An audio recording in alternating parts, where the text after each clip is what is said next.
Hello learners, अपशिष्ट प्रबंधन आज के समय में एक बहुत बड़ी चुनौती बनता जा रहा है। जैसे जैसे हम औद्योगिकीकरण और नगरीकरण की तरफ बढ़ रहे हैं, उतना ही अधिक मात्रा में ठोस अपशिष्ट यानी कि वेस्ट उसका जनरेशन बढ़ता जा रहा है। आज के दौर में अपशिष्ट प्रबंधन एक बहुत बड़ी आवश्यकता है। इस बारे में विस्तार से जानने के लिए हमारे साथ हैं मिस तमन्ना शर्मा जी, जो कि इस क्षेत्र में कई वर्षों से कार्य कर रही हैं। स्वागत है आपका तमन्ना जी। Thank you so much Diksha ji. सबसे पहले तमन्ना जी ये बताइए कि आज के दौर में हम क्यों हर जगह अपशिष्ट प्रबंधन की चर्चा करते हैं? हम क्यों इस और बहुत ज्यादा महत्व देते हैं कि अपशिष्ट का प्रबंधन करना बहुत जरूरी है? जिस तेज़ी से हमारी खपत बढ़ रही है, कंजम्पशन बढ़ रहा है, उसी तेज़ी से हमारी अपशिष्ट पैदा करने की मात्रा भी बढ़ रही है। हाल ये है कि बिल्डिंग्स के साइज़ के लैंडफिल्स बन गए हैं, नदियों में, समुद्र में माइक्रो प्लास्टिक्स मिल रहे हैं। ये हमारे इकोसिस्टम पे डायरेक्ट दबाव डालता है। एयर, वाटर, सॉइल ये हमसे डायरेक्टली जुड़े हुए हैं और यहाँ पे जब अपशिष्ट मिलता है तो ये हमें डायरेक्टली थ्रेटन करता है। बात हमारे सर्वाइवल तक आ चुकी है। अगर एक बायोडिग्रेडेबल वेस्ट को आप लें और उन्हें लैंडफिल में भेज दें तो एक गैस पैदा होती है जिसका नाम है मीथेन। ये एक ग्रीन हाउस गैस है। ग्रीन हाउस गैस ऐसी चीज़ है जो हमारे पर्यावरण के तापमान को बढ़ाती है। तो डायरेक्टली जो क्लाइमेट चेंज की सिचुएशन है वो भी वेस्ट मैनेज नहीं करने की वजह से हो रही है। बिल्कुल ठीक कहा आपने तमन्ना जी। ये वाकई में देखा जाता है कि अनुचित तरीके से अगर हम वेस्ट को हैंडल करें तो कई प्रकार की पर्यावरण संबंधी समस्याएं देखने को मिलती हैं। आज के समय में जब हम कूड़े को ठीक से नहीं मैनेज कर पाते हैं तो अधिकतर जगहों पर यह देखा जाता है कि कूड़े को जला दिया जाता है। जब ये कूड़ा जलता है तो वायु प्रदूषण होता है। कई बार जाने अनजाने हम कूड़े को पानी में फेंक देते हैं, जैसे कि प्लास्टिक की थैलियां हैं, बाकी कूड़ा कचरा है, जिससे जल प्रदूषित होता है। जल में पाए जाने वाले जीव, जो पक्षियां भी हैं, यहाँ तक कि समुद्र में, उनमें भी प्लास्टिक जो है वो पाया जा रहा है। ऐसे दूर दराज के कई टापू हैं, दूर दराज के कई क्षेत्र हैं जहां हम इन प्लास्टिक की उपस्थिति को पा सकते हैं। और अगर हम मानव स्वास्थ्य की भी बात करें तो अतिशयोक्ति नहीं होगी ये कहना, पर कई प्रकार की डिजीजेस ह्यूमन बींग्स में हो रही हैं। जानवरों में भी कई प्रकार के प्लास्टिक और दूसरे जो हानिकारक हम कहेंगे तत्व वो पाए जाते हैं। तो ये बहुत सही बात आपने कही है। और ये बताइए कि हम इस स्थिति से कैसे बच सकते हैं? वेस्ट तो पैदा हो ही रहा है, उसे वेस्ट मैनेजमेंट सिस्टम को एफिशिएंट बनाने के लिए हम कई स्टेप्स यूज़ कर सकते हैं। पर साथ ही साथ एक बात ध्यान रखनी ज़रूरी है कि हमें खपत पे भी ध्यान देना है। कंजम्पशन और वेस्ट मैनेजमेंट ये दोनों एक दूसरे के साथ कनेक्टेड है। अगर हम कंजम्पशन पे काम नहीं करेंगे तो हम वेस्ट मैनेजमेंट जितनी भी कर लें, वेस्ट बढ़ता ही जाएगा। तो ये दोनों बहुत ही इम्पोर्टेंट है। आप ये बताइए कि वेस्ट मैनेजमेंट को हम कैसे लागू कर सकते हैं? वेस्ट मैनेजमेंट लागू करने के लिए एक कुछ स्टेप्स मैं आपको दे सकती हूँ। ये आप अपनी निजी ज़िंदगी में भी इस्तेमाल कर सकते हैं। आप इन्हें एक बड़े स्तर पे भी, जैसे नगर पालिका में भी इस्तेमाल कर सकते हैं। ये स्टेप्स ऐसे हैं जो सब जगह लागू होते हैं। They can be used anywhere. So let's start with the first one, that is waste audit. अब वेस्ट ऑडिट ऐसी एक चीज़ है जो हम कई बार मिस कर देते हैं और हम वेस्ट मैनेजमेंट सिस्टम्स को इम्प्लीमेंट कर देते हैं। जब वेस्ट ऑडिट नहीं होता है तो हमें ये नहीं पता होता है कि हम कैसा टाइप का अपशिष्ट जनरेट कर रहे हैं। तो ये बहुत ज़रूरी है। वेस्ट ऑडिट निजी ज़िंदगी में एक बहुत सिंपल तरीके से हो सकता है। आप सिंपली अपने घर के डस्टबिन में जाके देखिए और उसे ऑब्जर्व करिए और आप ये देखेंगे कि अच्छा, मैं ये वेस्ट जनरेट कर रही हूँ, और उसी हिसाब से आप अपने नेक्स्ट स्टेप्स लेंगे। एक बड़े स्तर पे इस वेस्ट ऑडिट को करती है तो हमें इसे स्ट्रेटेजिक तरीके से करना पड़ता है। क्योंकि अगर आप देखें, एक एरिया, अगर हमारा एक टारगेट एरिया है, वहाँ की कल्चरल अंडरस्टैंडिंग बहुत ज़रूरी है। कल्चरल अंडरस्टैंडिंग से आपको पता लगता है कि त्यौहार कब हो रहे हैं, नॉर्मल ऑर्डिनरी डेज़ कब हैं, क्योंकि त्योहारों में जो वेस्ट निकलता है वो एकदम ही अलग निकलता है। ऑर्डिनरी डेज़ पे एक स्टैंडर्ड तरीके से वेस्ट निकलता है। उसी तरीके से अगर आपका टारगेट एरिया एक रेजिडेंशियल एरिया है तो वहाँ पे वीक डेज़ पे इतना वेस्ट नहीं निकलेगा जितना वीकेंड्स पे निकलेगा। और अगर आप एक ऑफिस एरिया में हैं या एक इंस्टीट्यूशन के एरिया में हैं तो वहाँ पे वीक डेज़ पे जितना कचरा निकलेगा वीकेंड्स पे नहीं निकलेगा। तो ये चीज़ ध्यान में रख के ऑडिट करना ज़रूरी है। ऑडिट के साथ साथ वेरी इंपॉर्टेंट वेस्ट सेग्रीगेशन, यानी वेस्ट को अलग अलग करना क्वांटिटी क्वालिटी के हिसाब से। तब तक अगर वेस्ट सेग्रीगेशन हमने नहीं किया है तो हम आगे उसको इम्प्लीमेंट नहीं कर सकते हैं प्रॉपर वेस्ट मैनेजमेंट सिस्टम को। So that is very important. बहुत ही इंटरेस्टिंग आपने इन्फॉर्मेशन दी है तमन्ना जी, क्योंकि हमने कई प्रकार की ऑडिट के बारे में सुना है और वेस्ट ऑडिट निश्चित तौर पर हमारे लर्नर्स के लिए एक नया कंसेप्ट है। और ये बहुत देखा जाता है कि कचरे का जो प्रकार है वो बहुत वेरी करता है। एक नगरीय क्षेत्र में कचरे की फिजिकल और केमिकल कैरेक्टरिस्टिक्स बहुत अलग होती हैं एज कंपेयर टू एक ग्रामीण क्षेत्र में। इसी तरह से हम नगर में भी देखें तो अलग अलग क्षेत्रों में अलग अलग प्रकार का कूड़ा पाया जाता है और वेस्ट मैनेजमेंट आप एक तरीके से सभी प्रकार के कचरे के लिए लागू नहीं कर सकते। तो ये बहुत इंटरेस्टिंग है और वेस्ट सेग्रीगेशन के बारे में धीरे धीरे लोगों की जानकारी काफी बढ़ रही है। सरकार का प्रयास इस ओर है कि कचरा जो है वो अलग अलग तरह से सेग्रीगेट किया जाए, क्योंकि वेस्ट सेग्रीगेशन एक पहली सीढ़ी है। अगर हम वेस्ट मैनेजमेंट तक पहुंचना चाहते हैं तो पहली सीढ़ी है वेस्ट सेग्रीगेशन। अच्छा, एक और बात है कि सॉलिड वेस्ट मैनेजमेंट रूल्स जो 2016 में लागू किए गए हैं उसमें बल्क और इंडिविजुअल जनरेटर्स ये अलग अलग तरीके से दिखाए गए हैं। मतलब इंडिविजुअल जनरेटर्स में आते हैं हम और आप लोग, और जो बल्क जनरेटर होता है वो बहुत बड़ी कोई संस्था हो सकती है, हॉस्पिटल्स हो सकते हैं, RWA हो सकते हैं, इवेंट्स हो सकते हैं, तो जो जहाँ पे भी वृहद मात्रा में अपशिष्ट निकलता है। हम ये बिल्कुल जानना चाहेंगे आपसे कि वेस्ट ऑडिट इंडिविजुअल और बल्क जनरेटर्स क्या समान रूप से कर सकते हैं?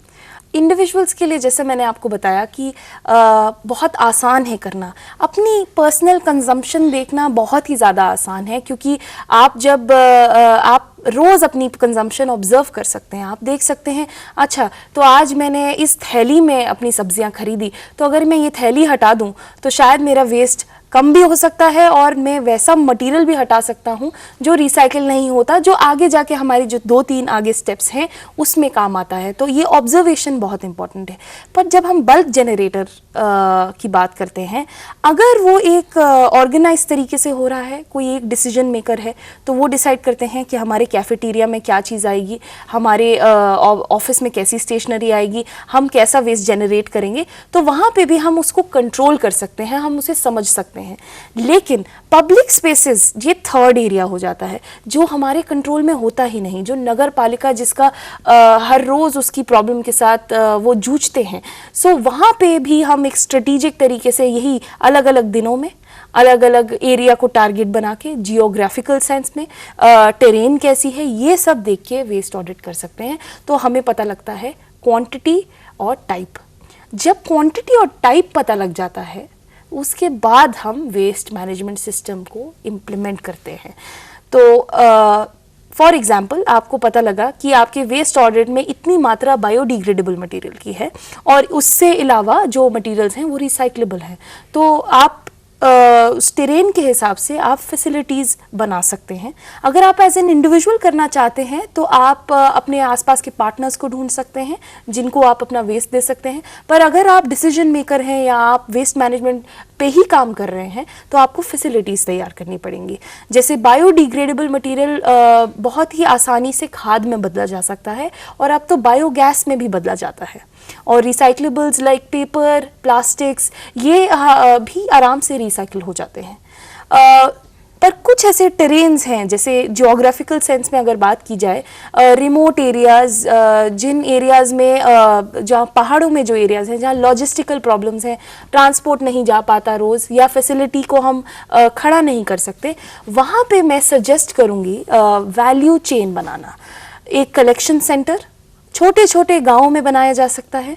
उन कलेक्शन सेंटर्स में वेस्ट सेग्रीगेट करके कलेक्ट किया जाता है। वंस इट इज़ कलेक्टेड, एक चेन बनाई जाए जो इसे कलेक्ट करके फैसिलिटीज़ तक लेके जाए। सो हम इन जगहों पे वैल्यू चेन बना सकते हैं, और जहाँ पे हमें वैल्यू चेन की ज़रूरत नहीं है वहाँ पे हम ये कोशिश करेंगे कि हम वेस्ट मैनेजमेंट की facilities according to the material करें। तो सभी के समान प्रयासों से वेस्ट ऑडिट किया जा सकता है और अलग अलग तरीकों के जो वेस्ट हैं उनको हम ऑडिट करके अलग अलग तरह से सेग्रीगेट कर देते हैं। तमन्ना जी, ये बताइए कि इसके आगे क्या किया जाता है? जब हमारे पास वेस्ट ऑडिट के द्वारा हमने उसको अलग अलग इकट्ठा कर लिया है, उसके बाद वेस्ट मैनेजमेंट में आगे क्या होता है? ओके, अब आती है असली चीज़ जो हम कई बार ऐसे करते हैं कि वेस्ट ऑडिट छोड़ देते हैं, वेस्ट सेग्रीगेशन छोड़ देते हैं और हम सिर्फ वेस्ट मैनेजमेंट सिस्टम्स की बात करते हैं। तो अगर हमने ये दो चीज़ें कर ली हैं तो अब आती है मेन बात। अब इस वेस्ट का क्या किया जाए? वेस्ट मटेरियल्स की समझ हमें ऑडिट दे देता है, सेग्रीगेट हमने कर लिया है, तो अब हमें हर मटेरियल को उसी के हिसाब से या तो रिसाइकिल करना है या बायोडिग्रेड करना है, या और ऐसे कौन से आंसर्स हमारे पास हैं जिससे हम इकोनॉमी में ही वापस इस वेस्ट को भेज सकें इंस्टेड ऑफ द लैंडफिल। सो ये सबसे बड़ी प्रायोरिटी, एक वेस्ट मैनेजमेंट सिस्टम में सबसे बड़ी प्रायोरिटी ये होती है कि लैंडफिल्स में वेस्ट हम ना भेजें, because landfills are not the answer. So that is why we start with implementing systems. So for example, अगर आप बायोडिग्रेडेबल वेस्ट जनरेट कर रहे हैं तो आप उसके बाद उसे खाद में बदल सकते हैं, आप उसकी बायोगैस बना सकते हैं, और अगर रिसाइकलेबल्स हैं आपके पास तो आप उसे पेपर या प्लास्टिक को रिसाइकिल कर सकते हैं। आप देख लीजिए, पहाड़ों में, गाँव में, रिमोट एरियाज़ में फैसिलिटीज़ सेटअप करना आज भी बहुत डिफ़िकल्ट है। सो फॉर एग्ज़ाम्पल, अगर हमारे पास इंफ्रास्ट्रक्चर बनाने की जगह नहीं है, अगर हमारे पास प्रॉपर क्लाइमेट नहीं है वहाँ पे, हमारे पास सारे साधन नहीं हैं, तो वहाँ हम फैसिलिटी नहीं बना सकते। सो इसीलिए आई विल सजेस्ट, जहाँ रिमोट एरियाज़ में हम ये नहीं कर सकते वहाँ पे हम कोशिश करेंगे एक वैल्यू चेन बनाने की, मतलब कलेक्शन सेंटर्स के थ्रू। अगर हम एक गाँव में कलेक्शन सेंटर बनाते हैं और उसे एक क्लस्टर के साथ जोड़ते हैं, तो हम उस क्लस्टर से सारा वेस्ट कलेक्ट करके हम ला सकते हैं एक फैसिलिटी पे जो सबसे पास में हो। इससे हमें हर जगह वेस्ट मैनेजमेंट फैसिलिटीज़ बनाने की ज़रूरत भी नहीं और हम इस प्रॉब्लम को भी सॉल्व कर सकते हैं। मेरा मानना ये है कि अगर हम बायोडिग्रेडेबल वेस्ट को वहीं पे सॉल्व कर दें तो हमारी आधी प्रॉब्लम्स चली जाएंगी। Most of our waste is biodegradable, food waste 50% almost. So अगर हम बायोडिग्रेडेबल वेस्ट को वहीं पे सोर्स पे वेस्ट को, बायोडिग्रेडेबल वेस्ट को खाद नहीं बना रहे या कोई और चीज़ में कन्वर्ट नहीं कर रहे, तो हम एक ट्रांसपोर्ट पे दबाव बना रहे हैं। हम this ends up becoming, it ends up going to the landfills and also creates a carbon footprint which is not great. So जैसे कि सबसे पहले मैंने बताया था कि बायोडिग्रेडेबल मटेरियल्स जब लैंडफिल में पहुंच जाते हैं तो मीथेन बनाते हैं। तो इस चीज़ को सॉल्व करने के लिए सबसे पहली चीज़ है सोर्स पे ही बायोडिग्रेडेबल मटेरियल्स को हम कंपोस्ट या बायोगैस में कन्वर्ट करें। So that's why very important that we do it right there and it's very easy. Biodegradable material, nature is with us. आप आराम से पिट कंपोस्टिंग करते हैं, वर्मी कंपोस्टिंग करते हैं, नॉर्मल कंपोस्टिंग, एरोबिक, एनारोबिक, आप कोई भी ये सिस्टम यूज़ कर सकते हैं और वहीं पे कंपोस्ट बना सकते हैं। हाँ, जैसे कि हम देखते हैं कि डिसेंट्रलाइज्ड वेस्ट मैनेजमेंट आखिर यही है कि सोर्स का जो मैनेजमेंट है वो एट सोर्स ही हो जाना चाहिए। जहाँ से भी वेस्ट निकल रहा है वहीं पे ही अगर उसका मैनेजमेंट हो सके तो वो ट्रांसपोर्टेशन कॉस्ट जो आती है, और आपने जो कार्बन फुटप्रिंट की बात करी है वो बहुत आवश्यक है, क्योंकि उससे एक प्रॉब्लम खत्म करने के लिए हम दूसरी प्रॉब्लम को जन्म दे रहे हैं। और हम ये भी जानते हैं कि आज के समय में हमें वेस्ट मैनेजमेंट नहीं बल्कि रिसोर्स मैनेजमेंट की बात करनी चाहिए, क्योंकि waste is nothing but a resource, it is a substance जो कि एक रिकॉग्निशन का वेट कर रहा है। और बहुत छोटे छोटे बेबी स्टेप्स लेकर हम वेस्ट मैनेजमेंट कर सकते हैं। तमन्ना जी, ये सब कुछ बहुत आसान है, लेकिन फिर भी हम देखते हैं कि सॉलिड वेस्ट मैनेजमेंट रूल्स, उसके कई सारे प्रावधान बहुत इजी हैं और बहुत ज़रूरी हैं। सब तरह से मिनिस्ट्रीज़ में, ग्राम पंचायत्स में, इंडिविजुअल जनरेटर्स, स्ट्रीट वेंडर्स, सभी की एक निश्चित जिम्मेदारी तय की गई है और सभी को कहीं ना कहीं अकाउंटेबल बनाया गया है कि जो वेस्ट निकलता है, अगर मैं वेस्ट जनरेटर हूँ तो वेस्ट मैनेजमेंट भी मुझे ही करना है। क्या चैलेंजेस हैं? हम क्यों अभी भी एक एफिशिएंट तरीके से रूल्स को लागू नहीं कर पा रहे हैं? हम जहाँ तहाँ अभी भी कूड़े का ढेर देखते हैं, प्लास्टिक पॉलीथीन का चलन आज भी कायम है। क्या चैलेंजेस हैं कि हम इतना प्रभावी तरीके से वेस्ट मैनेजमेंट नहीं कर पाते हैं? तो जैसे मैंने जो स्टेप्स बताए, अगर इसे फॉलो किया जाए तो भी हम मे बी 70% उस प्रॉब्लम को सॉल्व कर सकते हैं, क्योंकि ये इतना आसान है नहीं। अगर वेस्ट सेग्रीगेट नहीं होता तो उसको सबको ट्रांसपोर्ट करने में जो बजट लगता है, हमारा मैक्सिमम सैनिटेशन बजट उसी में चला जाता है। सो अगर हम पहले के जो स्टेप्स हैं, waste audit, waste segregation and implementation of waste management facilities और वैल्यू चेंज करें, तो हम most of the problem solve कर सकते हैं। But there is still a very big problem here. वो प्रॉब्लम है ऐसे मटेरियल्स जो ना रिसाइकिल होते हैं ना कंपोस्ट होते हैं। तो वो मटेरियल्स हैं multi layered packaging, food packaging, जो आज का चलन बहुत हो गया है और मैक्सिमम वेस्ट हमारा वही निकलता है। जहाँ पे हमारी मल्टी लेड पैकेजिंग एक्सट्रैक्ट करने में और उसे रिसाइकिल करने में इतने एक्सपेंसिव हैं कि हमारे पास ऐसी फैसिलिटीज़ ही अवेलेबल नहीं है कि हम इनका कुछ कर सकें। पर मैं तो यही कहूँगी कि चैलेंजेस के आगे सॉल्यूशंस ही होते हैं और हमें हमेशा कोशिश करनी चाहिए कि उन चैलेंजेस को हम कैसे पार करें। तो this is going to be the last step, which is a very important step. आपने वेस्ट मैनेजमेंट सेटअप कर लिया, आपका मैक्सिमम वेस्ट रिसाइकिल हो रहा है, वापस इकोनॉमी में जा रहा है या वापस धरती पे जा रहा है कंपोस्ट बन के, पर अभी भी कुछ ऐसा बच रहा है, तो उसके लिए हमें क्या करना चाहिए वो मैं आपको बताना चाहूँगी। Number 1, find your local partner. कई साइंटिस्ट्स और इनोवेटर्स आज ये कोशिश कर रहे हैं कि वो इस प्रॉब्लम को सोल्यूशन ढूंढ सकें। अभी वो अर्ली स्टेज पे हैं, इसीलिए अभी वो solution everywhere, it's not available everywhere. इसीलिए आप एक पार्टनर ढूंढिए। अपनी लोकल पार्टनर के साथ आप बैठ के ये बात कर सकते हैं, आप डिस्कस कर सकते हैं कि जो वेस्ट कहीं नहीं जा रहा है उसका क्या किया जाए। एक एग्जाम्पल है अपसाइक्लर्स। काफ़ी सारे ऐसे लोग हैं जैसे टायर ट्यूब से नए मटेरियल्स बना रहे हैं। आपका राइस सैक है, वो वेस्ट हो रहा है, रिसाइकिल नहीं हो सकता, उससे नए मटेरियल्स बनाए जा रहे हैं। आपका कंस्ट्रक्शन मटेरियल जैसे मार्बल का चूरा है, वो मटेरियल जो वेस्ट माना जाता है, जिससे डस्ट पोल्यूशन हो रहा है, आज उससे नए कंस्ट्रक्शन मटेरियल्स बन रहे हैं। सो इतने सारे इनोवेटर्स हैं हमारे पास। यस, इंडिया में ऐसे बहुत सारे लोग हैं जो इनोवेशंस कर रहे हैं, पर वो हर जगह बटे हुए हैं, तो हमें उन्हें ढूंढना है। तो अपने आसपास के वो इनोवेटर्स को ढूंढिए सबसे पहले। दूसरी चीज़, पॉलिसी चेंज। अब ये हाई टाइम हो गया है कि हमें समझ जाना चाहिए कि वेस्ट क्राइसिस हमारे को डायरेक्टली इम्पैक्ट कर रहा है, हमारी लाइव्स को थ्रेटन कर रहा है। So now it is important to change policies. जो लर्नर्स हमारे अथॉरिटीज़ के साथ काम कर रहे हैं, जिनके पास ये एक आगे जाके एक अपॉर्चुनिटी मिलेगी एडवोकेसी करने की, वो पॉलिसीज़ पे काम कर सकते हैं। जैसे सॉलिड वेस्ट मैनेजमेंट 2016 रूल्स जो हैं, वो भी एक एडवोकेसी के थ्रू ही बने हैं। तो हमें इस पे और काम करना है।